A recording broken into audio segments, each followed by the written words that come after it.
샬롬. 오늘 하루도 우리 하나님의 풍성하신 은혜 가운데 살아가는 우리 사랑하는 성도님들 되시기를 바라겠습니다. 오늘 우리가 함께 나눌 하나님의 말씀 전도서 9장 11절에서부터 18절까지 말씀 가지고 함께 나눕니다. 내가 다시 해 아래서 보니 빠른 경주자들이라고 선착하는 것이 아니며 용사들이라고 전쟁에 승리하는 것이 아니며 지혜자들이라고 음식물이 얻는 것도 아니며 명철 자들이라고 재물이 얻는 것도 아니며 지식인들이라고 은총을 입는 것이 아니니 이는 시기와 기회는 그들 모두에게 임함이니라. 분명히 사람은 자기의 시기도 알지 못하나니 물고기들이 재난의 그물에 걸리고 새들이 올무에 걸림같이 인생들도 재앙의 날이 그들에게 호련히 임하면 거기에 걸리느니라. 내가 또 해 아래서 지혜를 보고 내가 크게 여긴 것이 이러하니 곧 작고 인구가 많지 아니한 어떤 성읍에 큰 왕이 와서 그것을 에워싸고 큰 흉복을 쌓고 치고자 할 때에 그 성읍 가운데 가난한 지혜자가 있어서 그의 지혜로 그 성읍을 건진 그것이라. 그러나 그 가난한 자를 기억하는 사람이 없었도다. 그러므로 내가 이르기를 지혜가 힘보다 나으나 가난한 자의 지혜가 멸시를 받고 그의 말들을 사람들이 듣지 아니한다 하였노라. 조용히 들리는 지혜자들의 말들이 우매한 자들이 다스리는 자의 호령보다 나으니라. 지혜가 무기보다 나으니라. 그러나 죄인 한 사람이 많은 선을 무너지게 하느니라. 아멘. 우리는 오늘 이 전도서 말씀 11절부터 18절까지 말씀 보면서 우리의 삶 가운데 있어서 무엇을 조심해야 할지, 무엇을 경계해야 될지 전도자가 들려주는 이 말에 반드시 주목해서 좀 봐야 합니다. 크게 오늘 우리가 두 가지 정도 한번 이 전도자가 우리의 삶 가운데서 인생 가운데서 조심해야 될 부분, 경계해야 될 부분이 무엇인지를 우리가 한번 생각해 보겠는데요. 자, 먼저 11절에서 12절의 말씀에 보게 되면은 우리의 상식을 깨트릴 만한, 어긋나게 할 만한 그러한 지금 설명의 말들이 전도자가 그런 설명을 해주고 있는 것을 볼 수가 있습니다. 먼저 보게 되면 이렇게 말하죠. 지금 5사람이 나옵니다. 빠른 경주자, 용사들, 그 다음에 지혜자들, 명철자들, 지식인들 이렇게 나오는데 지금 전도자가 어떻게 설명하고 있는가 보세요. 빠른 경주자들이라고 선착하는 것이 아니다. 네. 빠른 경주자, 빠른 사람이라면 선착하는 것이 이 세상의 상식이고 당연한 것인데 반드시 그렇게 선착해야 하는 그런 법이 있는 것은 아니다. 지금 이렇게 이야기하고요.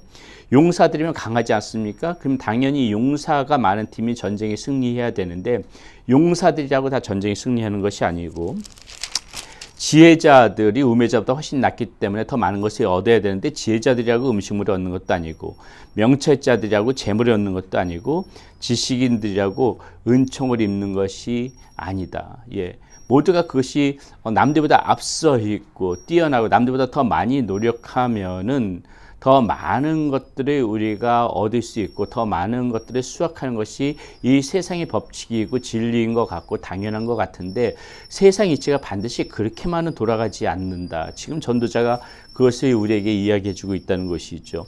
여기서 설명하고 있는 것도 다 그 설명 아닙니까?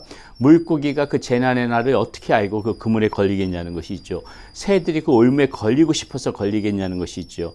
이와 같이 인생들도 우리의 앞날에 어떠한 재앙이 우리의 발목을 잡을지 모른다. 아무리 열심히 살아도 아무리 우리가 그것에 대해서 무엇을 쟁취하기 위해서 열심히 노력을 해도 이게 발목에 잡히는 부분이 있다는 것이죠. 실패할 때가 있다는 것이죠. 자, 전도자가 지금 이 설명을 왜 우리에게 해줄까요? 그러니까는 헛되니까는 열심히 살지 말아라. 너희들은 빠른 경주자가 될 필요가 없다. 지혜자가 될 필요가 없다. 명철자가 될 필요가 없다. 지금 이 말을 우리에게 들려주기 위해서 이런 말을 하는 거겠습니까? 그렇지는 않지요. 그렇지는 않습니다. 우리가 그렇게 아무 소용이 없으니까 이 땅에 살면서 그런 것들이 아무 소용이 없으니까 그냥 되는 대로 살아라. 그것이 지혜다. 이 얘기를 하고 싶어서 전도자가 이 얘기를 하는 것이 아니고요. 이 말씀을 천천히 우리가 묵상해 보면 무엇을 알 수 있습니까? 예를 들어 가지고 음식물이 얻기 위해서 지금 여기서 말하는 것처럼 재물이 얻기 위해서 빨리 가기 위해서 승리하기 위해서 거기에 목적을 두고 살면은 안 된다는 것이에요. 거기에다가 욕심을 부리고 그것을 목적을 두고 살면 안 된다는 것입니다. 쉽게 말씀드려서 예를 들어 가지고 우리가 열심히 살아가다 보니까는 최선을 다해서 살아가다 보니까는 승리도 할 수 있는 것이고 음식물도 얻는 것이고 재물도 얻을 수 있는 것이죠.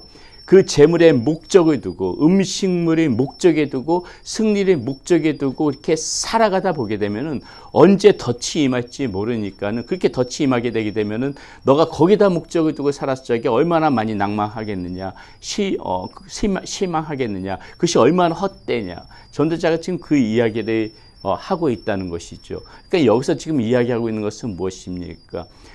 그러한 그 세상적인 욕망에다가 목적을 두고 살아가는 것이 아니라 이 모든 것들은 우리가 이 주어진 삶 가운데서 최선을 다해서 살아갈 때 부수적으로 얻는 것이지 그런 헛된 것에다가 목적을 두고 살아가다 보게 되면은 반드시 이렇게 오염에 걸릴 수도 있고 덫에 걸릴 수도 있다. 지금 지혜자가 오늘 이 말씀 가운데서 그것을 우리 삶 가운데서 경계하라고 지금 이야기하고 있다는 것이죠. 그러므로 우리는 이 말씀 가운데서 무엇을 생각해야 합니까?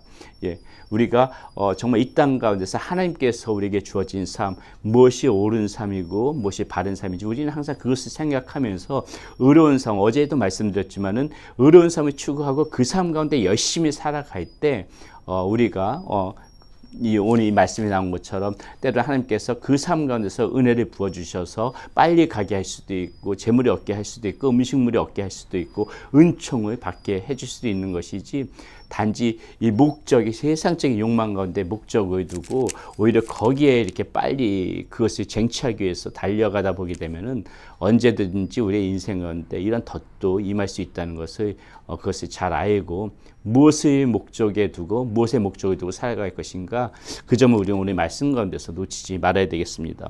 한 가지만 더 생각해 보겠습니다. 여기서 13절부터 18절까지 말씀은 이 조용한 지혜자가 이 성을 구하고 이 지혜자가 그 힘이 무기보다 힘이 있다. 이 말씀을 이제 이렇게 하면서 마지막 18절에 아주 반전 같은 이런 말이 나옵니다. 그러나 죄인한 사람이 많은 선을 무너뜨리게 한다. 이 말씀을 어떻게 생각해 볼까? 곰곰이 생각해 묵상해 봤는데 이렇게 우리가 좀 쉽게 생각하면 이렇게 좀 받아들일 수가 있을 것 같습니다. 예를 들어서 이 지혜자는 눈에 띄게 드러나지가 않죠. 예를 들어서 만약에 교회 공동체 가운데서도 교회를 건강하게 세우고 신실하게 세우고 경건하게 세워나가는 사람들은 어떻게 보게 되면 이런 조용한 지혜자들 때문에 그렇게 교회가 건강하게 세워나갈 수 있다는 것입니다. 이러한 사람들 때문에 비록 그 사람들은 말이 없고 조용하고 자리를 지키고 크게 두각을 나타내지 않지만은 이러한 신실한 사람들, 경건한 이러한 지혜자들 때문에 이런 교회라는 공동체가 건강하게 세워나갈 수 있는데요. 근데 이게 한순간에 무너질 때가 있는데 그것이 무엇이냐? 죄인한 사람이 많은 선을 목소리가 큰 사람이 막 그 교회에 대해서 리더권을 갖고 힘을 갖고 오히려 그 경건하지 않은 사람 때문에 언제든지 이 선이 무너질 수 있다. 이 경건함이 무너질 수 있다는 것을 우리는 항상 경계해야 된다는 것이죠. 이런 문제가 고린도 교회 사도 시대의 이 고린도 교회를 휩쓸었던 문제이기도 하고요. 사실상 오늘날에도 보게 되면은 신실하고 경건한 분들은 교회 내에서 어떻게 보게 되면은 크게 목소리가 크지 않기 때문에 두각을 나타내지 않을 수 있습니다. 그러니까는 한편으로 힘이 없어 보여요. 그런데 사실은 그런 분들이 교회를 지탱해 나가고 그런 분들이 이 공동체를 경건하게 세워나가는 것이거든요. 오히려 정말 목소리가 큰 사람들 중에서 경건하지 않고 신실하지 않은 사람들이 얼마나 교회를 힘들게 하고 어렵게 합니까? 오늘 말씀과 대해서 우리가 이제 그 점을 한번 좀 생각해 볼 수 있다는 것이죠. 그런 분들이 그렇게 힘들게 할 수 있다는 것을 알고 오히려 우리는 누구를 더 이렇게 존귀하게 생각해야 되는가? 바로 조용하지만 그래도 그 지혜자들, 여기서 말하는 게 은유적으로 표현하고 있는 이 지혜자들, 경건한 사람들, 신실한 사람들, 그런 사람들 더 존중해 줄 줄 알고 존귀하게 대줄 줄 아는 것이 중요하다는 것이고요. 이것이 이제 그러한 공동체 가운데서 벌어지는 일이라면은 또 이 말씀 또 어떻게 생각할 수 있습니까? 우리 개인의 삶 가운데서도 생각할 수 있어요. 우리가 10가지, 예를 들어서 우리 삶 가운데서 10가지 경건한 삶, 신실한 삶을 추구하더라도 이 한 가지 나쁜 악이 우리 안에, 우리 삶 가운데 들어오게 되면은 그 나쁜 악 때문에 10가지 경건하고 신실한 우리의 모든 사람들이 우리의 모든 삶이 무너질 수 있다는 것을 경계하라. 우리는 오늘 이 말씀 가운데서도 그 점도 하나 생각해야 됩니다. 10가지 옳은 일을 하고 10가지 신실하고 10가지 경건한 삶을 살아가지만은 내 속에 남아있는 한 가지 악 때문에, 그 한 가지 나쁜 습관 때문에, 한 가지 죄악 때문에 나머지 모든 10가지의 신실한 것들이 무너질 수 있다. 경건한 것들이 무너질 수 있다는 것을 경계로 삼고 살아가야 될 것이다. 오늘 말씀 가운데서 전도자는 우리에게 그것을 들려주고 있다는 것이죠. 오늘 말씀 생각하면서 오늘도 우리가 어떠한 삶을 살아가야 할지, 무엇의 목적을 두고 살아가야 할지, 무엇을 조심해야 될지 다시 한번 생각해보는 그러한 시간들이 되시기를 바라겠습니다. 기도하겠습니다.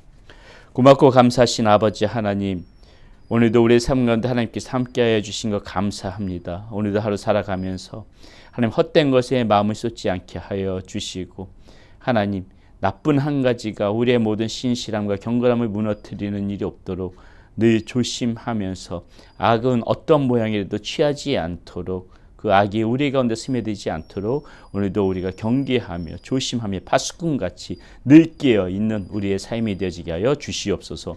우리 주 예수 그리스도의 이름으로 감사하며 기도드렸습니다. 아멘.